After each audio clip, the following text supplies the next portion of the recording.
Hello student.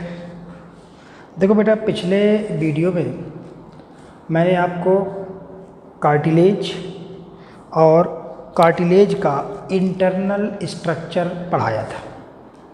उसमें cartilage का अपन ने इंटरनल स्ट्रक्चर देखा था। देन 3 टाइप के मैंने कार्टिलेज पढ़ाए थे। एक था इलास्टिन कार्टिलेज, हाइलाइन कार्टिलेज और वाइट फाइब्रस कार्टिलेज। ठीक, तो अपन लोग पढ़ रहे थे स्पेशलाइज्ड कनेक्टिव टिश्यू, तो उसमें पहला हो गया था कार्टिलेज। दूसरा पढ़ेंगे अपन लोग बोन। क्या पढ़ेंगे? बोन। जैसे बेटा मैंने कार्टिलेज के बारे में बताया था कि कार्टिलेज के लिए कौन सा टर्म यूज किया था मैंने? कॉन्ड्रो। देखना वहाँ पे हर चीज़ कॉन्ड्रो से स्टार्ट होती थी। Chondroblast, chondrocyte cell, chondroclast cell. Matrix में जो प्रोटीन थी उसका नाम था कॉन्ड्रिन प्रोटीन। तो ऐसे बोन के लिए ओस्टियो टर्म आता है। ओस्टियो टर्म किससे रिलेटेड है? बोन। मतलब osteo term related with bone. Then यहाँ पे भी नाम आएगा ओस्टियोब्लास्ट, ओस्टियोक्लास्ट, ओस्टियोसाइट, कई नाम आएंगे। ठीक, तो बोन के लिए कौन सा टर्म है बेटा? ओस्टियो। एक टर्म आता है बेटा ओसिफिकेशन। ओसिफिकेशन क्या होता है? Bone formation. Bone formation, bone का बनना क्या कहलाता है बेटा? Ossification. Formation of bone is known as ossification. और देखो बेटा, पिछले वीडियो में मैं बोन और कार्टिलेज में कुछ कंपेयर कर रहा था। मैंने आपको बताया था कि कार्टिलेज ये था ना, कार्टिलेज का मैट्रिक्स सॉलिड प्लीएबल था। प्लीएबल मतलब जो झटके को सह सके। जबकि बेटा बोन का मैट्रिक्स क्या होता है? मैट्रिक्स ऑफ बोन होता है सॉलिड, हार्ड, सॉलिड होता है, हार्ड होता है, और नॉन क्या था बेटा? प्लीएबल। ये टर्म एनसीईआरटी में यूज किया गया है, नॉन प्लीएबल। मतलब जो बाहरी रेजिस्टेंस को ना सह सके उसे बोलते हैं नॉन प्लीएबल। थोड़ा सा चोट आएगी बोन टूट जाती है, ठीक है ना? Solid, hard and non pliable. तो बोन हार्ड क्यों होती है? कार्टिलेज तो हार्ड नहीं था, इसलिए हार्ड होती है। Hard due to presence of calcium and fibres. मतलब इसमें बहुत ज़्यादा कैल्शियम और फाइबर होने के कारण बोन क्या हो जाती है बेटा? हार्ड होती है। जबकि कार्टिलेज में फाइबर हो सकते हैं लेकिन वहाँ कैल्शियम नहीं था। और जो कार्टिलेज था, कार्टिलेज का मैट्रिक्स जो था वो किस चीज़ का मॉडिफिकेशन था? प्रोटीन का। कौन सी प्रोटीन का? Chondrin protein. ऐसे बोन का जो मैट्रिक्स होता है सॉलिड होता है, हार्ड होता है, नॉन प्लीएबल होता है। क्यों? Due to presence of calcium and fibre and it is modified ossein protein. तो बताओ बेटा, मैट्रिक्स किस चीज़ का मॉडिफिकेशन है? ओसिन प्रोटीन का मॉडिफिकेशन है। जबकि कनेक्टिव टिश्यू में मैट्रिक्स मैंने क्या बताया था? मैट्रिक्स किस चीज़ का मॉडिफिकेशन होना चाहिए? पॉलीसैकराइड। तो देखो, आपने कार्टिलेज देखा, बोन देखा, दोनों में प्रोटीन का बना हुआ मैट्रिक्स है। इसलिए बोन और कार्टिलेज को मैंने कहाँ रखा था? स्पेशलाइज्ड कनेक्टिव टिश्यू में। ठीक, अब देखना, जैसे बोन की बात करें, बोन में बेटा 2 तरह के कंपाउंड या सॉल्ट हो सकते हैं। एक होता है इनऑर्गेनिक, एक होता है इनऑर्गेनिक कंपाउंड। बोन में 2 तरह के कंपाउंड होते हैं, इनऑर्गेनिक और एक होता है ऑर्गेनिक। ऑर्गेनिक कंपाउंड, तो बोन में 2 तरह के कंपाउंड होते हैं, इनऑर्गेनिक। एक नॉर्मल पर्सन में अगर हम बात करें तो जो इनऑर्गेनिक कंपाउंड है वो लगभग 65% और ऑर्गेनिक कंपाउंड लगभग 35% होते हैं। तो बोन के कंस्टिट्यूएंट में अगर बात करें, इनऑर्गेनिक कंपाउंड 65%, ऑर्गेनिक कंपाउंड 35। आपको सर ऑर्गेनिक कंपाउंड में क्या आएगा? अरे बोन में भी बेटा फाइबर होंगे। फाइबर किस चीज़ के बने होंगे? प्रोटीन के बने होंगे। तो प्रोटीन, फैट, कार्बोहाइड्रेट ये सब किसके अंदर आएगा? Organic compound. और इनऑर्गेनिक में आपको क्या पता है बेटा? मिनरल्स, कैल्शियम, मैग्नीशियम, फॉस्फेट, ये सारी चीज़ें इनऑर्गेनिक कंपाउंड में आती हैं। तो इनऑर्गेनिक और ऑर्गेनिक, इनऑर्गेनिक कितना है? 65 है, ऑर्गेनिक 35 है। इसमें प्रोटीन्स ये सारी चीज़ें आएंगी। इनऑर्गेनिक मतलब मिनरल्स। और बोन में जो भी मिनरल्स, सिर्फ ऐसा नहीं कि बोन में कैल्शियम है, कैल्शियम, मैग्नीशियम, फास्फोरस, फॉस्फेट, बहुत सारी चीज़ें होती हैं। हाँ, जितने इनऑर्गेनिक कंपाउंड होते हैं उसमें से ज़्यादातर बेटा कौन होता है? Calcium phosphate. मतलब मेन इनऑर्गेनिक कंपाउंड कौन है बेटा? Calcium phosphate is the main inorganic compound. Bone में इनऑर्गेनिक कंपाउंड तो बहुत है, लेकिन सबसे ज़्यादा कौन है बेटा? कैल्शियम फॉस्फेट, ये मेन होता है। तो ये कॉन्स्टिट्यूएंट याद रखना। अब देखना, बोन में जो बेटा हार्डनेस होती है ना, हार्ड होती है बोन। अब बोन में बेटा चीज़ें तो दो ही हैं, या तो इनऑर्गेनिक या ऑर्गेनिक। अब बोन में जो हार्डनेस है ना, एक चीज़ ध्यान रखना बेटा, हार्डनेस केवल और केवल इनऑर्गेनिक कंपाउंड की वजह से होती है। जितना ज़्यादा इनऑर्गेनिक कंपाउंड बढ़ता जाएगा उतना ज़्यादा वो हार्ड होगा। जैसे चूना, जानते हो चूने का जो पत्थर होता है ना, वो चूना मतलब कैल्शियम, कैल्शियम का जो पत्थर है वो बहुत ज़्यादा हार्ड होता है। उसको आप पटक दो ना, पूरा बिखर जाएगा। ऐसा नहीं है, फिर आप एक चीज़ दिमाग से हटा दो कि जो चीज़ हार्ड होगी वो टूटेगी नहीं। जो चीज़ जितनी हार्ड होगी उसके ब्रेक होने के चांस उतने ही ज़्यादा होते हैं। तो बोन में हार्डनेस, अब बोन दबा दो तुरंत टूट जाती है।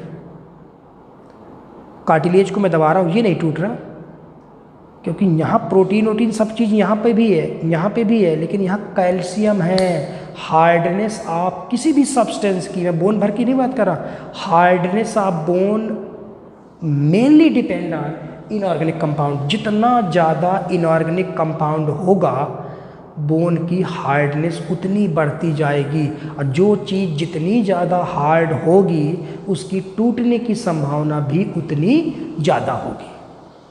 अब देखो कैसे बेटा, बच्चों में क्या होता है? बच्चों में ये उल्टा होता है।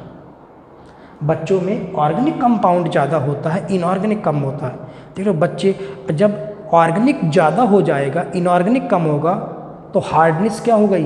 बच्चों की बोन उतनी हार्ड नहीं होती, कम हार्ड होती है। और कम हार्ड होगी तो टूटने की संभावना क्या होती है? कम। बच्चे दिन भर गिरते हैं, उनकी हड्डियाँ जल्दी फल्दी नहीं टूटती। बुढ़ापे में थोड़ा सा गिर जाओ तुरंत, क्यों? क्योंकि बुढ़ापे में बेटा क्या होता है, जैसे जैसे ओल्ड एज आती जाती है ऑर्गेनिक कंपाउंड कम होता है। तो ओल्ड एज में क्या होता है, ऑर्गेनिक कंपाउंड होता है 10%, इनऑर्गेनिक कंपाउंड बढ़ जाते हैं 90%। तो जितना ज़्यादा इनऑर्गेनिक बढ़ा उसकी हार्डनेस उतनी बढ़ी और उसकी टूटने की संभावना उतनी ज़्यादा बढ़ जाती है। तो बताओ, अब क्वेश्चन है कि बोन में हार्डनेस किस चीज़ पे डिपेंड करेगी? Inorganic compound. मतलब कैल्शियम फॉस्फेट मेन है, लेकिन इनऑर्गेनिक कंपाउंड जितना ज़्यादा होता जाएगा उसकी हार्डनेस उतनी बढ़ती जाएगी। और एक चीज़ रखना, देखो बेटा बोन है मेरे पास, बोन दो ही चीज़ की बनी है, ऑर्गेनिक या इनऑर्गेनिक कंपाउंड, दो ही कंपाउंड की बनी है। इसको जला दो, बोन को जलाओगे। एक चीज़ रखना, दुनिया में आप कोई भी चीज़ जलाते हो तो धुआं बन के उड़ता है। जो धुआं बन के उड़ता है ना वो केवल ऑर्गेनिक कंपाउंड ही होते हैं। आप कचरा जला दो, कूड़ा जला दो, धुआं बन के जो उड़ेगा ना वो ऑर्गेनिक कंपाउंड ही उड़ते हैं। Inorganic compound sodium, potassium, calcium, mineral तो कभी नष्ट नहीं होते। मिनरल की तो क्या होती है बेटा, रिसाइकिल होती है। आप कोई कचरा ले लो, कचरे को जलाओ, उसकी जो राख बचेगी ना, राख को आप गमले में डाल दो तो गमले में फर्टिलाइज़र की तरह काम करेगी। क्यों? क्योंकि उसमें सारे मिनरल्स हैं। तो बताओ, बोन को जलाएं तो कौन सा कंपाउंड जल जाएगा? ऑर्गेनिक जलेगा, इनऑर्गेनिक कंपाउंड कभी नहीं जलते। ठीक, बोन को जलाओगे ऑर्गेनिक जल जाएगा, इनऑर्गेनिक कंपाउंड बचा रहेगा। तो जो बोन की हमें जो ऐश मिलेगी, राख मिलेगी, उसमें मेन कौन होगा? Inorganic compound. इनऑर्गेनिक में सबसे ज़्यादा कौन? Calcium phosphate. ठीक, अब देखना, अगर फिर दो कंडीशन बेटा और है कि अगर हम बोन को ले लें, ये कोई बोन है, बोन को लेकर के अगर हम 2-3 दिन के लिए किसी बोन को लेकर के HCl सॉल्यूशन में डाल दें। ये बोन को मैंने HCl सॉल्यूशन में 2-4 दिन के लिए डाल दिया जाए तो क्या होगा? If bone are placed in HCl solution for some day, then bone में बेटा जो कैल्शियम भरा होता है ना, कैल्शियम, तो बोन से कैल्शियम कहाँ आ जाएगा? बाहर निकल आता। अगर आप बोन को HCl में डाल दो, 2-3 दिन बाद आप निकालोगे तो बोन में छोटे छोटे पोर बन जाएंगे। क्यों? क्योंकि पूरा कैल्शियम कहाँ आ जाता है? बाहर आ जाता है। तो यदि HCl में डाल दें तो बोन से कैल्शियम, मतलब कौन सा कंपाउंड? इनऑर्गेनिक, बाहर आ गया, हट गया। तो बोन में छोटे छोटे क्या बन जाएंगे? पोर हो जाते हैं। दिस इज नोन एज, तो बताओ कैल्शियम बाहर आ गया ना, this is known as decalcification. क्या बोलते हैं? डीकैल्सिफिकेशन। तो बोन से कैल्शियम का बाहर आना क्या बोलते हैं? डीकैल्सिफिकेशन। और कैल्शियम तो मिनरल है ना, मिनरल बाहर आ गया तो इसी को हम बोल सकते हैं डीमिनरेलाइजेशन। क्या बोल सकते हो? डीमिनरेलाइजेशन। अगर कैल्शियम जमा होता है तो क्या बोलते हैं हम? कैल्सिफिकेशन। कैल्शियम को निकाल रहे हैं तो क्या बोलेंगे? डीकैल्सिफिकेशन। या मिनरल को बाहर निकाल रहे हो तो डीमिनरेलाइजेशन। तो देखो क्वेश्चन आएगा, यदि हम बोन को HCl सॉल्यूशन में डिप कर दें तो क्या होगा? यदि हम HCl में रख दें तो कैल्शियम बाहर आ जाता है। अब बाहर आएगा तो बोन क्या हो जाएगी बेटा? पोरस। बोन पोरस हो जाएगी। और कैल्शियम बाहर निकला मतलब इनऑर्गेनिक कंपाउंड तो बाहर निकल गया। जब इनऑर्गेनिक निकलेगा तो इनऑर्गेनिक तो कम हो गए। अब कम होने से अब बोन इलास्टिक हो गई, अब नहीं टूटेगी। ये बोन थी, दबा देता टूट जाएगी, लेकिन अगर इससे कैल्शियम मैंने निकाल दिया फिर उसको आप घुमा दो नीचे तो जल्दी नहीं टूटेगी। तो क्यों? क्योंकि हार्डनेस क्या हो गई बेटा? कम हो गई ना, क्योंकि इनऑर्गेनिक कंपाउंड हट गया, हार्डनेस कम हो गई, बोन पोरस हो जाएगी और इलास्टिक हो जाएगी, इलास्टिसिटी उसमें आ गई। ठीक, तो यदि तो ये क्वेश्चन कर लोगे, यदि HCl में रख दे तो बोन से कैल्शियम बाहर आ जाता है, जिसे हम बोलते हैं डीकैल्सिफिकेशन। अब देखना एक क्वेश्चन और, यदि बोन को KOH मतलब बेसिक सॉल्यूशन में रख दे। HCl क्या था? Acidic solution. अब हम बेटा इसको कहाँ रख दें? अगर हम KOH बेसिक सॉल्यूशन में कुछ दिन के लिए रख दें तो नथिंग विल बी हैपेंड। कितने भी दिन आप रख दो बेसिक सॉल्यूशन में बोन को, बोन का कुछ नहीं होता। अब कहोगे सर ये तो बेस तो हाथ जला देता है, इतना हाथ काट के अगर आप डाल दो KOH में हाथ तो जल जाएगा। ये हाथ क्या है? फ्लैश, मांस है, ये मांस तो जल जाएगा लेकिन बोन का कुछ नहीं होगा। यहाँ बात चल रही है बोन की। यदि KOH सॉल्यूशन में बोन को डाल दें तो बोन का कुछ नहीं होगा। हाथ काट के डाल दो तो मांस तो जल जाएगा, बोन आपकी निकल आएगी बाहर। ठीक, तो 2 क्वेश्चन याद रखना, KOH में कुछ नहीं होगा, HCl में कैल्शियम बाहर निकल जाता है। ठीक, अब देखो, अब बेटा हम बात करें कि यदि बोन, कोई एक बोन की बात करते हैं, एक लॉन्ग बोन। हमारे शरीर में बेटा कई टाइप की बोन होती हैं, छोटी बोन भी होती हैं, बड़ी भी होती हैं, चपटी भी होती हैं। मैं एक लॉन्ग बोन की बात कर रहा हूँ। इंटरनल स्ट्रक्चर हम देखते हैं एक लॉन्ग बोन का। ये सपोज करो ये एक लॉन्ग बोन है, यहाँ से यहाँ तक। इस बोन के बारे में पहले आप लोग थोड़ा सा पढ़ते हैं। तो देखना लॉन्ग बोन, तो कोई भी अगर आप लॉन्ग बोन बेटा लेते हो, ये सपोज करो एक लॉन्ग बोन है आपकी, ये this is the long bone. कोई भी लॉन्ग बोन अगर आप ले लो तो हमेशा आप देखना कि जितने भी, चाहे ये बोन ले लो चाहे ये ले लो, देखो इस बोन में ये पोर्शन चौड़ा होता है, ऊपर वाला पोर्शन। लॉन्ग बोन के दोनों एंड्स ब्रॉड होते हैं, थोड़ा चौड़े होते हैं, और जो चौड़ा भाग है ये कहलाता है इपीफाइसिस। क्या कहलाता है? इपीफाइसिस। मतलब ends of long bone known as epiphysis. Epiphysis, देखो जो लॉन्ग बोन के जो एंड्स होते हैं वो क्या कहलाते हैं बेटा? इपीफाइसिस। तो ये हो गया इपीफाइसिस, ये हो गया इपीफाइसिस, ये हो गया इपीफाइसिस। और बीच का जो नैरो पार्ट होता है देखो एंड हो गए epiphysis, narrow part known as diaphysis, diaphysis, या इसी को सैफ्ट भी कहा जाता है। क्या बोलते हैं? सैफ्ट या डायफाइसिस। तो दो टर्म क्लियर हुए। किसी भी लॉन्ग बोन के जो ऊपरी मोटे भाग हैं वो कहलाते हैं एपिफाइसिस, बीच का पतला भाग कहलाता है डायफाइसिस या सैफ्ट। और ध्यान करो बेटा, पिछले वीडियो में मैंने आपको पढ़ाया था कार्टिलेज। तो बोलो ये कौन सा कार्टिलेज होगा? बोलो बेटा ये कौन सा कार्टिलेज होगा? पिछले वीडियो में मैंने क्या बताया था कार्टिलेज में कि एंड, ये लॉन्ग बोन है ना, लॉन्ग बोन के एंड में कौन सा कार्टिलेज पाया जाता है? हाइलाइंस। तो ये कौन सा कार्टिलेज होगा? ये हाइलाइंस कार्टिलेज। ये बात क्लियर हुई इतनी? हाइलाइन। तो देखो ends of long bone epiphysis, बीच का पतला भाग डायफाइसिस। अब ये एपिफाइसिस तो ये डायफाइसिस का जंक्शन हुआ ना, ये एपिफाइसिस और डायफाइसिस का ये हुआ जंक्शन, ये हुआ जंक्शन, ठीक। इसे बेटा बोलते हैं एपिफाइसिस, एपिफाइसिस प्लेट कहा जाता है, या किसी किसी बुक में मेटाफाइसिस प्लेट लिखा होगा, मेटाफाइसिस प्लेट भी इसे बोलते हैं। बता रहा हूँ इसका काम। देखो एपिफाइसिस बीच का भाग, डायफाइसिस दोनों का junction, epiphysis plate, epiphysis plate. अब देखो बेटा, अगर हम किसी लॉन्ग बोन का, ये तो हमने बाहर से स्ट्रक्चर हो गया, अगर इसको ऐसे कट कर दें, ऐसे कट कर दें, तो हमें पता है कि जितनी लॉन्ग बोन्स होती हैं उनके अंदर बेटा एक मैरो कैविटी होती है। क्या होती है? Marrow cavity. लॉन्ग बोन के, ये लॉन्ग बोन है, लॉन्ग बोन के डायफाइसिस भाग में एक कैविटी पाई जाती है। ये एक कैविटी होती है जिसे बोलते हैं मैरो कैविटी। क्या बोलते हैं? Marrow cavity. क्यों?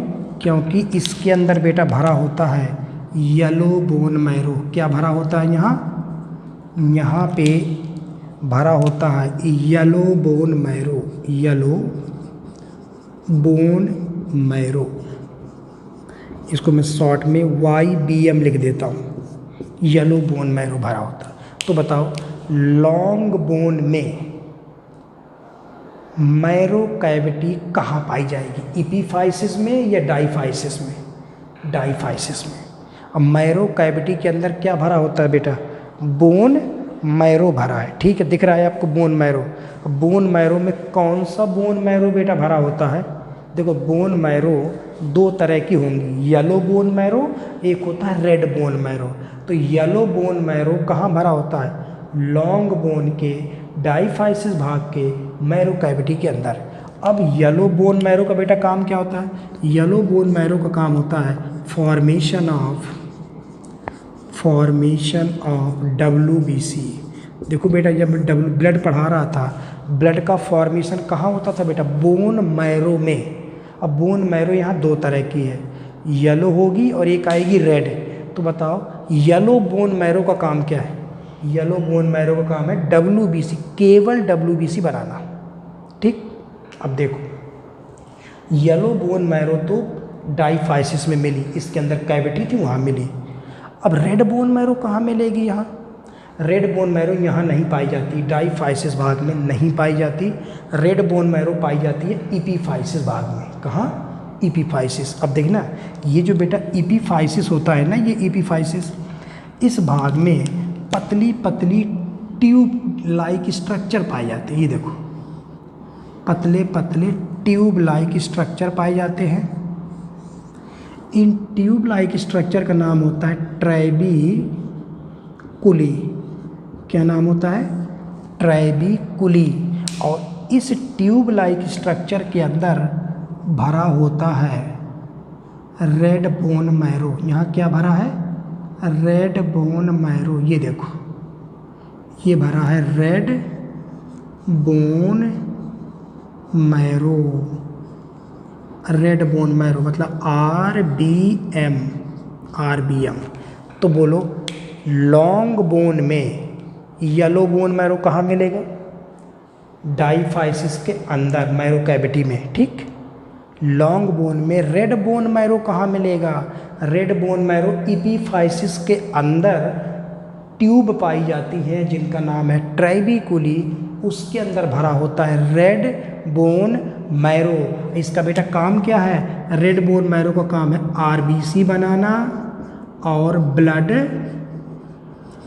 प्लेटलेट्स बनाना, आरबीसी बनाना और ब्लड प्लेटलेट्स बनाना। जब मैं आपको पढ़ा रहा था ना ब्लड फॉर्मेशन, तब मैंने बताया था कि blood cell RBC, WBC, platelets, इन सब का निर्माण बोन मैरो में होता है। अब क्लियर हो गया कि दो तरह की बोन मैरो होती हैं, red bone marrow, yellow bone marrow. कहाँ पे कौन होती है वो दिख रहा है आपको। रेड बोन मैरो क्या बनाती है? आरबीसी और blood platelets. Yellow bone marrow क्या बनाती है? डब्ल्यूबीसी। अच्छा बेटा एक क्वेश्चन का आंसर देना, ब्लड प्लेटलेट्स को बनाने वाली रेड बोन मैरो की सेल कौन सेल होती है जो ब्लड प्लेटलेट्स को बनाती है? ध्यान करो, ब्लड प्लेटलेट्स में मैंने पढ़ाया था कि ब्लड प्लेटलेट्स को बनाने वाली रेड बोन मैरो की कौन सी सेल होती है? उसका नाम था megakaryocyte cell. Red bone marrow की सेल थी जो टूट करके क्या बनाती थी? ब्लड प्लेटलेट्स बनाती थी, ठीक। इतना बेटा समझ गए आप। अब देखो क्या होता है, ये इपीफाइसिस प्लेट आपको नज़र आ रही है, रेड और येलो बोन मैरो हो गए। देखो बेटा येलो बोन मैरो, एक चीज़ और देखना, येलो बोन मैरो तो केवल हमारे शरीर में लॉन्ग बोन में ही पाई जाती है। ये पैर की हो गई, तो लॉन्ग बोन में क्या मिलेगी? लॉन्ग बोन के डाईफाइसिस में येलो बोन मैरो मिलेगी। रेड बोन मैरो कहाँ मिलेगी? लॉन्ग बोन की इपीफाइसिस में मिलेगी, ठीक है। लेकिन इसके अलावा रेड बोन मैरो कुछ और बोन्स में भी पाई जाती है। देखो येलो तो केवल लॉन्ग के डाईफाइसिस में ही मिलेगी, इन बोन पे येलो नहीं मिलेगी। रेड बोन मैरो यहाँ हाई है, लॉन्ग बोन में तो है ही। लॉन्ग बोन के अलावा सम फ्लैट बोन, जो चपटी बोन्स हैं, उनमें भी पाई जाती है रेड बोन मैरो। लाइक ये बोन बेटा कहलाती स्टर्नम को तोड़ो, उसके अंदर रेड बोन मैरो, रिब्स के अंदर, उसके अंदर खोपड़ी की जो बोन्स हैं उसके अंदर। तो यहाँ स्कल में, रिब्स में, स्टर्नम में कौन सा बोन मैरो होगा? रेड या येलो या दोनों? केवल रेड बोन मैरो। समझ गया ना? तो येलो तो केवल लॉन्ग में होगा, रेड बोन मैरो लॉन्ग के अलावा भी कुछ flat bone like sternum, ribs, skull bone में भी पाया जाता है। समझ गए थे ना?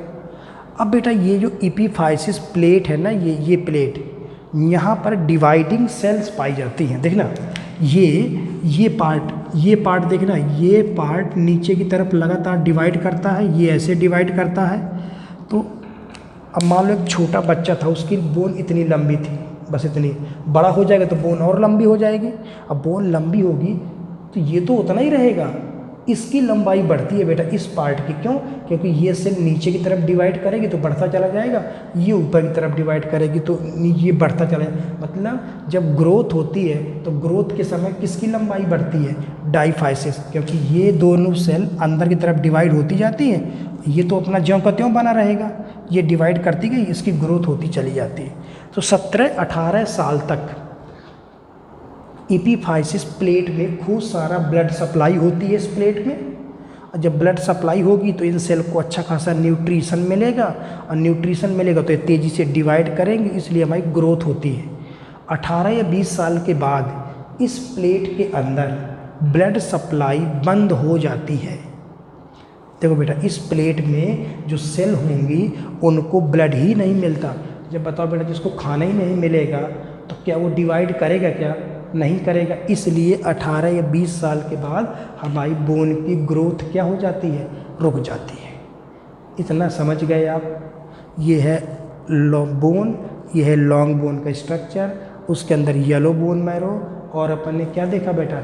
रेड बोन मैरो तो 17 या 18 साल के बाद हमारी बेटा लंबाई बढ़ना क्यों बंद हो जाती है? क्वेश्चन है क्यों बंद हो जाती है? क्योंकि एपिफाइसिस के अंदर ब्लड सप्लाई बंद हो जाती है। क्लियर यहाँ तक? अब देखो, अभी बेटा इसका मैंने इंटरनल स्ट्रक्चर अभी नहीं पढ़ाया, वो नेक्स्ट वीडियो में पढ़ेंगे, आगे और पढ़ाऊंगा। अभी इसके बारे में बहुत सारी चीज़ें और पढ़नी है। अब हम देखें जो बोन्स हैं। अच्छा, मैंने अभी आपको क्या बताया, बोन का फॉर्मेशन क्या कहलाता है? ओसिफिकेशन।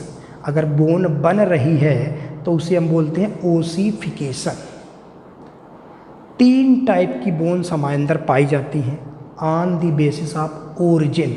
मतलब वो बोन आखिर किससे बनी है, कैसे बनी है, इसके आधार पर 3 टाइप की बोन्स होती हैं। तो there are 3 type of bone on the basis of origin.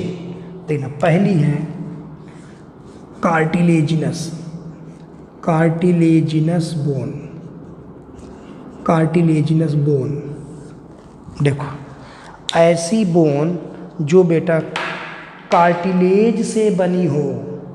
और मैंने आपको पहले ही बताया था कहीं कि एम्ब्रियोनिक कंडीशन में हमारे अंदर बोन होती ही नहीं है। पहले क्या बनता है बेटा? कार्टिलेज बनता है। कार्टिलेज को नष्ट करके दोबारा किस में रिप्लेस कर दिया जाता है? बोन में रिप्लेस किया जाए। मतलब पहले कार्टिलेज का ढांचा बनता है, फिर कार्टिलेज से ही क्या बनाया जाता है? बोन को बनाया जाता है। तो कार्टिलेजिनस बोन का मतलब है these bone formed by the ossification of cartilage. जो बोन बेटा कार्टिलेज के रिप्लेसमेंट से बने उन्हें क्या बोलेंगे? Cartilaginous bone. हमारे शरीर की, ऐसे मान लो आप, हमारे शरीर की लगभग सभी बोन्स कार्टिलेज से ही बनती हैं। तो पहली बोन कौन सी हो गई बेटा? Cartilaginous bone. जो बोन कार्टिलेज के रिप्लेसमेंट से बने उसे बोलेंगे कार्टिलेजिनस बोन। पहले बेटा एक कार्टिलेज रहा होगा, तो बताओ कार्टिलेज को हमने नष्ट किया गया होगा। और कार्टिलेज को नष्ट कौन करेगा? कार्टिलेज को नष्ट करने वाली सेल कौन होगी? कॉन्ड्रोक्लास्ट। कौन सी सेल होगी? कॉन्ड्रोक्लास्ट होगी।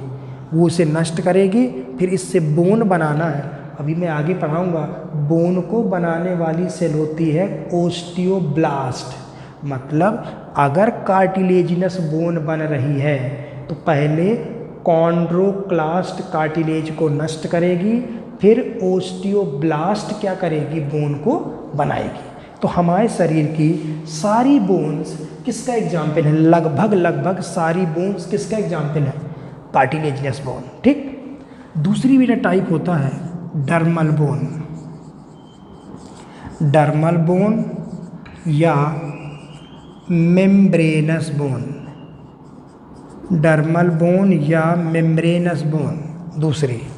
ये देखना क्या मतलब। डर्मल, डर्मिस टर्म आता है बेटा स्किन के लिए। स्किन में 2 लेयर होते हैं, एपिडर्मिस और डर्मिस। स्किन का सबसे नीचे वाला लेयर कहलाता है डर्मिस। तो डर्मल या मेम्ब्रेनस बोन मतलब ये बोन। अच्छा, तो स्किन के नीचे कौन सा टिश्यू बिछा होता है बेटा?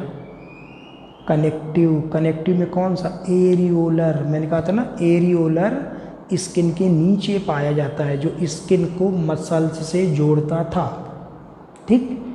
कहीं की स्किन हटाओ, कहीं की स्किन हटाओ, हर जगह एरियोलर मिलेगा। लेकिन ये जो खोपड़ी है ना, खोपड़ी की स्किन आप हटा दो, खोपड़ी की स्किन आप हटाओगे सीधे बोन मिलेगी, यहाँ एरियोलर है ही नहीं। तो ऐसा माना जाता है कि इतने भाग में स्किन के नीचे जो एरियोलर था वो बोन में बदल गया। बताइए, देखो चपटी चपटी बोन्स हैं ये। तो ये जो बिछा था ना, कनेक्टिव टिश्यू जो बिछा था स्किन के नीचे, वो बोन में ही बदल गया। तो डर्मल बोन या मेम्ब्रेनस बोन का मतलब है these bone formed by the ossification of connective tissue present below the skin. Skin के नीचे पाया जाने वाला कनेक्टिव टिश्यू से जो बोन बने उसे बोलते हैं डर्मल बोन। इसका बेस्ट एग्जाम्पल है स्कल बोन। कौन सी? स्कल की बोन। ये वाली बेटा बोन सी, ये देखना पड़ेंगे स्केलेटन में। इन स्कल की बोन्स डर्मल बोन के एग्जाम्पल है। सारी बोन शरीर की कार्टिलेजिनस है, केवल किसको छोड़ दो, स्कल को छोड़ना पड़ेगा अभी। और तीसरा टाइप, ये सबसे इम्पॉर्टेंट है, सिस्मोइड बोन। ये बेटा बहुत इम्पॉर्टेंट है, सिस्मोइड बोन।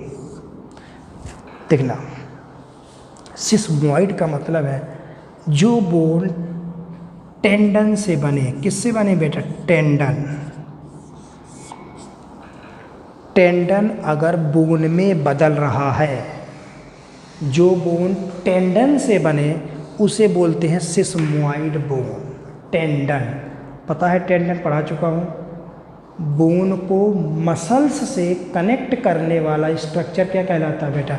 टेंडन। तो जो बोन टेंडन से बनती है उसे बोलते हैं हम सिस्मोइड बोन। दो ही बोन हमारे अंदर एग्जाम्पल हैं जो टेंडन से बनती है। एक बेटा होती है पटेला बोन, ये नी कैप बोन। कौन सी बोन? देखो यहाँ पे बेटा नी में जो कटोरी के आकार की बोन जो गोल गोल घूमती है ना, वो बोन। तो कौन सी बोन बेटा? Knee cap bone. Knee cap bone, इसी को हम बोलते हैं पटेला बोन। एक तो ये वाली बोन, कितनी बोन है हमारे अंदर? नी कैप, दो है ना, एक इस तरफ एक इस तरफ। तो नी कैप या पटेला बोन। और दूसरी बेटा है वो है पिसीफॉर्म। पिसीफॉर्म बोन, ये बोन अभी जब स्केलेटन पढ़ाऊंगा ना तो वहाँ समझ में आएगा। ये बोन बेटा यहाँ होती है, यहाँ पे ये जो कलाई होती है ना, यहाँ पे बेटा 8 बोन्स होती हैं, यहाँ 8। उसमें से एक बोन होती है पिसीफॉर्म। तो हमारे शरीर में बस आपको बोन कहाँ से बनी, ओरिजिन कैसे हुई, उसके आधार पर 3 तरह की बोन्स मैंने बताई। पूरे शरीर की बोन कार्टिलेज से ही बनती है, केवल इनको छोड़ दो। ठीक। स्कल की बोन किससे बनी? कनेक्टिव टिश्यू से बनी, जो स्किन के नीचे मौजूद था। ठीक। सिस्मोइड बोन क्या है? जो बोन टेंडन से बने उसे बोलते हैं सिस्मोइड। तो 2 टाइप की बोन हमारे अंदर एग्जाम्पल है सिस्मोइड का। एक है नी कैप जिसे पटेला बोलते हैं, और एक है यहाँ के हाथ की कलाई की पिसीफॉर्म। ये आपको 2 नाम याद रखना, ये बहुत इंपॉर्टेंट है। तो ये सिस्मोइड हो गई, स्कल की हो गई डर्मल, और बकाया पूरे शरीर की बोन किसका एग्जाम्पल? कार्टिलेजिनस। तो इस तरह से आज के वीडियो में मैंने आपको बोन स्टार्ट किया, बोन में लॉन्ग बोन का एक स्ट्रक्चर दिखाया और टाइप ऑफ बोन बताए। ठीक। अब नेक्स्ट वीडियो जो होगा एनिमल टिश्यू चैप्टर का लास्ट वीडियो होगा, उसमें अपन लोग पढ़ेंगे internal structure of long bone. इसी बोन का मैं इंटरनल स्ट्रक्चर बताऊंगा, वो लास्ट वीडियो होगा। ठीक। तो इस तरह से ये बोन और इस तरह सारी चीज़ें। ठीक। तो नेक्स्ट वीडियो में बोन का हम इंटरनल स्ट्रक्चर पढ़ेंगे। फिर इसके बाद मैं एक नया चैप्टर स्टार्ट करूँगा, डाइजेस्टिव सिस्टम। ठीक। तो इसके बाद फिर अपन लोग फिजियोलॉजी का पहला चैप्टर पढ़ेंगे, डाइजेशन। Thank you.